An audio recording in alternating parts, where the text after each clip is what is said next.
Come with me on a walk around Skipton Castle, one of the best preserved medieval castles in England. For more than 900 years, it has stood guard on the edge of the Yorkshire Dales. The Chapel of St. John the Evangelist, built in the 12th century. This was the castle's spiritual heart, where knights, servants, and lords gathered for prayer.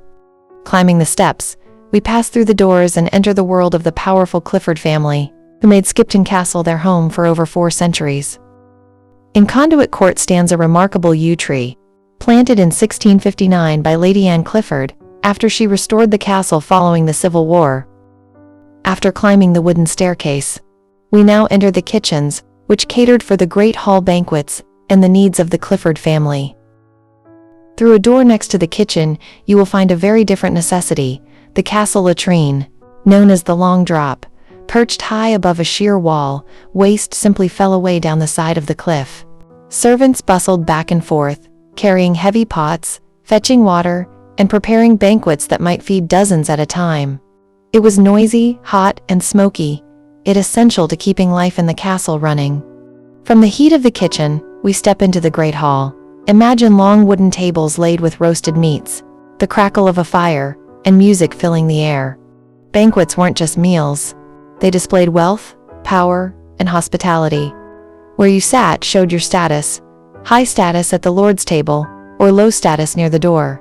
Beyond the hall lie the family's private rooms. These chambers might feel plain to us, but by medieval standards they were warm and comfortable. Tapestries helped keep out the cold. Beds were shorter, as people often slept sitting up. For the Clifford family, these rooms were both personal retreats and spaces to receive trusted visitors. But who visited Skipton Castle? As the Clifford family grew in wealth and influence, their home became a hub for nobles, clergy, and travelers of importance.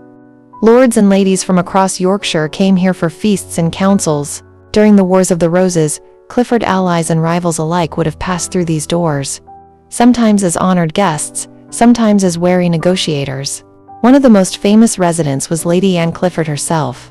It was she who planted the yew tree in the courtyard. The muniment room is one of the most important parts of the castle. Here the Clifford family kept their records, deeds, accounts, charters, and correspondence. These documents were the proof of their lands, titles, and power. Without them, their claim to estates could be challenged or lost. For Lady Anne Clifford, the muniment room was especially significant.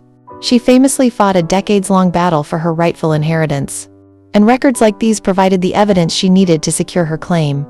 In many ways, these papers were just as valuable as swords or walls defending the family's legacy across the centuries. Now we enter the watchtower. At the top, the world opens up. From here, guards could see for miles across the Yorkshire Dales.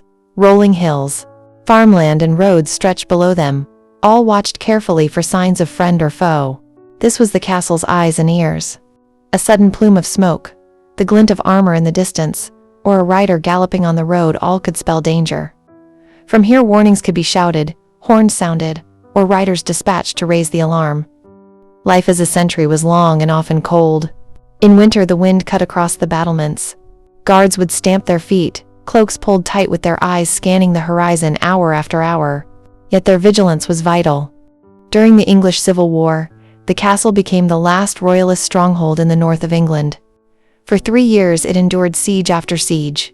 Imagine standing here then, watching parliamentarian forces encircle the castle with cannons firing into the walls.